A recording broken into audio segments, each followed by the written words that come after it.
In this video, we're going to take a look at the different selection tools we can use to isolate some of these mountains and cut them out. And we can use them as paths and later references as we start cutting out different segments of the other layers on top of this that we want to hide. So let's jump in and take a look. All right, so here we are in our image or in our composition. And the first thing I'm going to do is I'm going to activate the layer right above it. And I've got this little mountain layer. I've already and I've got this little waterfall that is going to go behind this mountain peak, and it's going to replace this. So it's going to look like we've got some mountains or a waterfall happening behind this mountain. We're going to kind of change this up. I'm just going to move it just a little bit. There we are. And one thing you can do is change its opacity to make sure that it's in place, and that actually is looking pretty good. And let's go ahead and leave that alone there. But what I need to do is isolate this mountain that's behind it. So let's take a look and see what we can do to isolate this right here. So one thing I'm going to do, is let's try our lasso tool, but let's do our magnetic lasso tool. So by clicking and dragging, click and hold that left mouse button and choose magnetic lasso tool. Make sure you have a layer selected. And then just start tracing around the edge of your object. And this is pretty cool. It's like a regular lasso, except that it snaps right to the edge of your object.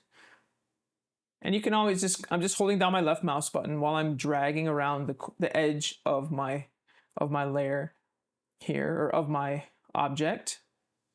And you don't even have to hold your left mouse button really, but it's just a kind of a habit that I got into over the years.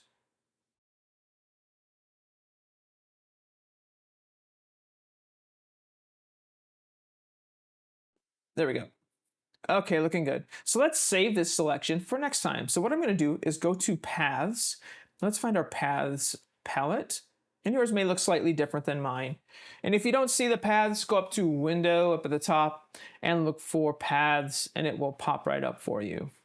Okay. And I'm going to delete this one for now.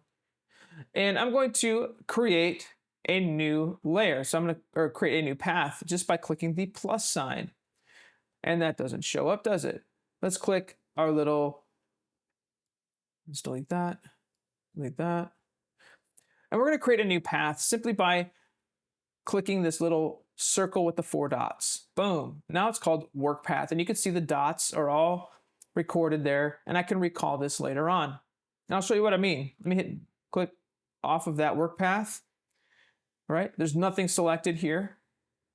Now, if I go up to this, I'll reactivate our waterfall, and I'm going to click on work path, and you can see that it's highlighted, and I'm going to click the selection in our paths, and there's that selection. Now this is what's cool. I'm going to come down to in my layers panel or palette, I'm going to click on mask, and it did what we needed to do, but it did the wrong side, right? Not a problem. We'll go into properties, and let's invert that. Boom, just like that. Now we've got our waterfall and it's behind our mountains. But it looks like it still needs to be cleaned up, right? Well, the great thing about a mask is that we can grab our paintbrush, make sure it's on black for transparent, and I'm going to right click and just change the size of my brush, and I can just start painting out some things. Let's go up to the top. I'm going to change my opacity of my brush to 100, and you can change your brush settings and things like that here too. Come back and just kind of get rid of some of that stuff. And I'm going to paint out some of this other stuff that I know I don't want. Okay.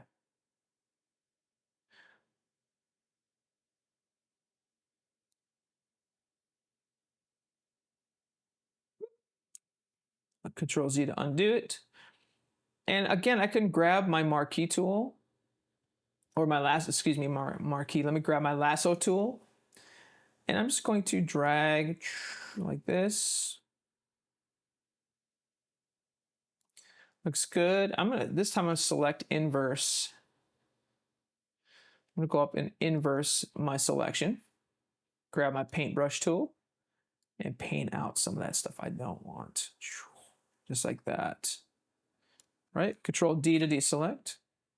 And one thing you could do also, because this is a waterfall and it does have mist and spray coming off of it, we've got the white, and let's go up and make this a soft, really soft brush.